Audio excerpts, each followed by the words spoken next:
வணக்கம் விருச்சிக ராசி நண்பர்களே.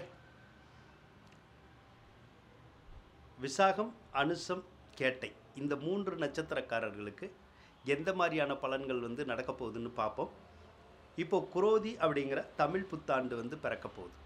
அப்போ இந்த பிறக்க போகிற குரோதி ஆண்டில் உங்களுக்கு எந்த மாதிரியான பலன்கள் கிடைக்கும் அப்படிங்கிறத தான் நாம் இப்போ பார்க்க போகிறோம். சரிங்களா? முதல்ல குரு பகவானை பார்ப்போம். குரு பகவான் உங்களுக்கு தனாதிபதியாக வருவார். பணத்தை கொடுக்குற ஒரு கிரகமாக இருப்பார். அந்த தனாதிபதி தற்போது 6வது ராசியில் இருக்கார். 6வது ராசியில் குரு இருக்கக்கூடாது.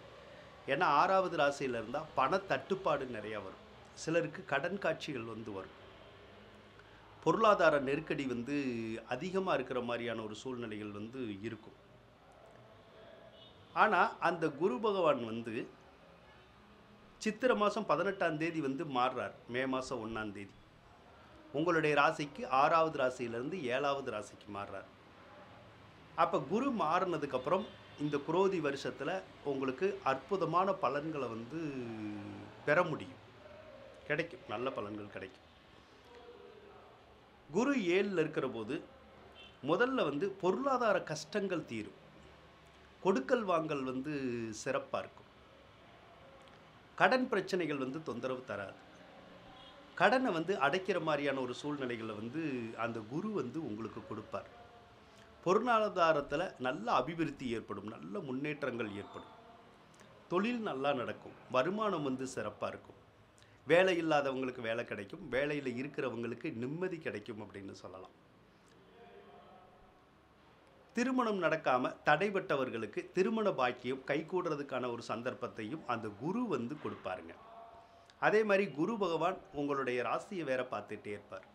அப்போ உங்களுக்கு எவ்வளவு கஷ்டம் வந்தாலும் அந்த கஷ்டங்கள் எல்லாம் தீர்றதுக்கான ஒரு சந்தர்ப்பம் இந்த தமிழ் புத்தாண்டில் உங்களுக்கு கிடைக்கும் அப்படின்னு நம்ம சொல்லலாம். அதனால் குருனால் கோடி நன்மைகள் கிடைக்க போகிற ஒரு வருடம் தான் இந்த வருடம். சனி பகவானை எடுத்துக்கிட்டோம்னா உங்களுடைய ராசிக்கு 4வது ராசியில் தான் இருக்கார். அர்த்தாஷ்டம சனி அப்படின்னு சொல்லுவோம். ஆனால் அர்த்தாஷ்டம சனின்னு சொன்னால் கூட சில நன்மைகளை செய்யும். பொதுவாக வண்டி வாகனங்கள் வாங்கிறதுக்கான சூழ்நிலைகளை சிலருக்கு கொடுக்கும். அப்போ நீண்ட நாளாக ஒரு பைக் வாங்கணும்னு நினச்சிருந்தாலோ கார் வாங்கணும்னு நினச்சிருந்தாலோ அதை வாங்க முடியும், வாங்கி கொடுக்கும். அல்லது வாகன சம்மந்தப்பட்ட தொழில்களில் சிலர் செய்கிறதுக்கான வாய்ப்புகளை உருவாக்கும். புதுசாக தொழில் தொடங்குற மாதிரியான வாய்ப்புகளை உருவாக்கும். அது வாகனம் சார்ந்த வகையில் கூட அந்த தொழில் இருக்கும். அப்படி தொழில் தொடங்கினா நல்லா இருக்குமான்னு கேட்டிங்கன்னா உங்களுக்கு நல்லா இருக்கும். நற்பலன்கள் கிடைக்கிறதுக்கான சந்தர்ப்பம் உங்களுக்கு அதிகமாக இருக்கும். பூர்வீக சொத்தில் இருந்து வந்த வில்லங்கங்கள் எல்லாம் விலகிறது மாதிரியான சூழ்நிலைகள் வரும். பூர்வீக சொத்துக்கள் கைக்கு வர்றது மாதிரியான சாத்தியக்கூறுகள் உங்களுக்கு இருக்கும். வம்பு வழக்குகள் ஏதாவது சொத்தில் இருந்தால் அந்த வம்பு வழக்குகள் நமக்கு சாதகமாக தீர்ப்பு வர்ற மாதிரியான ஒரு விஷயம் இருக்கும். அதனால் வம்பு வழக்குகள் மூலமாக இருக்கக்கூடிய சொத்துக்கள் கூட நமக்கு கிடைக்கும். அதே போல் சனி பகவான் 4வது இடத்துல இருக்கிறது. தாயாருக்கு இருக்கிற நோய் நொடிகள் எல்லாமே குணமாகும். தாயார் நல்ல பேரும் புகழோடு இருக்கிறதுக்கான சந்தர்ப்பங்கள் உருவாகும். உறவு மட்டும் பகையாகிறதுக்கான வாய்ப்புகள் வரும். நம்மளோட உறவினர்கள் யாராவது இருக்காங்கன்னு வச்சுங்க, அவங்களுக்கும் நமக்கு மட்டும் கொஞ்சம் செட் ஆகாத மாதிரியான விஷயங்கள் மட்டும் கொஞ்சம் நடக்கிறதுக்கான சாத்தியக்கூறுகள் மட்டும் இருக்கும். மற்றபடி அர்த்தாஷ்டம சனியே நடந்தால் கூட உங்களுக்கு சனி பகவானால் பல நன்மைகள் கிடைக்கும் அப்படின்னு நம்ம சொல்லலாம். அடுத்து ராகு பகவானை எடுத்துக்கிட்டோம்னா ராகு பகவான் உங்களுடைய ராசிக்கு 5வது ராசியில் தான் இருக்கார். பொதுவாக 5வது ராசியில் ராகு பகவான் இருக்கக்கூடாது. அது ஏன் அப்படின்னா அதுதான் உங்களுக்கு புத்திரஸ்தானம்.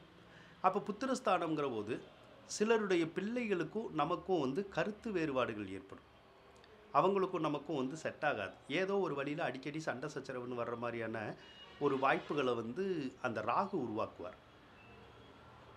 ஒரு சிலருக்கு பிள்ளைகளோட கருத்து வேறுபாடு ஏற்படாது. ஆனால் பிள்ளைகளுக்கு அடிக்கடி உடம்பு சரியில்லாமல் போதில்லை, அந்த மாதிரியான விஷயங்கள் ஏற்படும். பிள்ளைகளுக்கு ஏதாவது மருத்துவ செலவுகள் ஏற்படும். குறிப்பாக உங்களுடைய மூத்த பிள்ளைக்கு, அது ஆணோ பெண்ணோ, அந்த மூத்த பிள்ளைக்கு மட்டும் மருத்துவ செலவுகள் வர்றதுக்கான சந்தர்ப்பத்தை அந்த ராகு கொடுக்கறதுக்கான வாய்ப்புகள் உங்களுக்கு இருக்குங்க. கேது பகவானை பொறுத்தளவுக்கு உங்களுடைய ராசிக்கு 11வது ராசியில் தான் சஞ்சரிப்பார். கேது 11வது ராசியில் சஞ்சரிக்கிறது நல்லதுங்க. ஏன்னா 11வது ராசி அப்படிங்கிறது இந்த 2வதா திருமணம் முடிக்கணும்னு சொல்லி சிலர் வந்து வெயிட் பண்ணிட்டு இருப்பாங்க. ஏற்கனவே ஃபர்ஸ்ட் திருமணம் பண்ணியிருப்பாங்க. அது ஏதாவது ஒரு வழியில செட் ஆகாம போயிருந்திருக்கும். அதனால செகண்ட் முயற்சிக்கு வந்து பண்ணிட்டு இருப்பாங்க. செகண்ட் மேரேஜ்க்கு. அப்படி முயற்சி பண்ணா அந்த செகண்ட் மேரேஜ் நடக்கிறதுக்கான ஒரு சாத்தியக்கூறுகள் வந்து இந்த டைம் வந்து இருக்கு அப்படின்னு சொல்லலாம். கேது 11ல இருக்கிறது பல முன்னேற்றங்கள வந்து நமக்கு கொடுக்கும். எதிர்பாராத காரியங்கள்ல வந்து நமக்கு வந்து வெற்றிகள வந்து கொடுக்கறதுக்கான சந்தர்ப்பங்கள் இருக்கும். பண விஷயங்கள்ல வந்து நல்ல முன்னேற்றங்கள வந்து ஏற்படுத்தி தரும். புதுசா வந்து அசையாத சொத்துக்கள் வந்து வாங்குற மாரியான சூழ்நிலைகள் கிடைக்கும். சிலருக்கு வீடு கட்டுறதுக்கான வாய்ப்புகள் எல்லாம் கூட கொடுக்கும். அதனால கேது 11ல இருந்தா நமக்கு சர்வ யோகம் அப்படின்னு வந்து சொல்லலாம். இந்த 4 கிரகத்த தவிர பிற கிரகங்களுமே உங்களுக்கு நல்ல நிலைமையில தான் வந்து இருக்கு. அப்படிங்கிறபோது இந்த தமிழ் புத்தாண்டான குரோதி வருடத்துல உங்களுக்கு எக்கச்சக்கமான நன்மைகள் நடக்கிறதுக்கான ஒரு சந்தர்ப்பம் வந்து உங்களுக்கு இருக்கு அப்படின்னு வந்து நம்ம சொல்லலாம். சரிங்களா? சரி. என்ன பரிகாரங்கள் வந்து நம்ம செய்யலாம் அப்படின்னு சொன்னா, லட்சுமி நரசிம்மர் இருக்கார்ல, சனிக்கிழமைகள்ல அல்லது புதன்கிழமைகள்ல லட்சுமி நரசிம்மரை வந்து 2 நெய் தீபம் ஏற்றி அபிஷேகம் ஆராதனை செய்து வந்தால் உங்க குடும்பத்துல வந்து சுபிட்சம் ஏற்படும் அப்படின்னு வந்து சொல்லலாம். அதே மாதிரி மாதத்துல ஒரு நாள் ஏகாதசி திதி வருதுல்ல, அந்த திதி வர்ற அன்னைக்கு கிருஷ்ண பகவானை வந்து அவலு, பாயாசம் அந்த மாதிரிலாம் வச்சு நெய்வேத்தியம் பண்ணி நம்ம வழிபட்டா சிறப்பாக இருக்கும். அப்படி நெய்வேத்தியம் பண்ணப்பட்ட பாயாசம் இதுகளை வந்து குழந்தைகளுக்கு கொடுத்து மகிழ்வித்து வந்தால் நம்மளுடைய குடும்பம் வந்து செல்வமும் சீரும் சிறப்புமாக இருக்கும் அப்படின்னு வந்து நம்ம சொல்லலாம். சரிங்களா? அதனால் விருச்சிக ராசிக்காரவங்களை பொறுத்தளவுக்கு இந்த தமிழ் புத்தாண்டில் பல யோகமான பலன்கள் கிடைக்கிறதுக்கான சந்தர்ப்பங்கள் வந்து நிறையவே இருக்குது அப்படின்னு சொல்லி கூறிக்கொண்டு விடைபெறுகின்றேன். நன்றி, வணக்கம். விருச்சிக ராசிக்காரவங்களுக்கு இந்த வீடியோ பிடிச்சிருந்தால் லைக் பண்ணுங்கள், ஷேர் பண்ணுங்கள், மறக்காமல் சப்ஸ்கிரைப் பண்ணுங்கள். நன்றி விருச்சிக ராசி நண்பர்களே.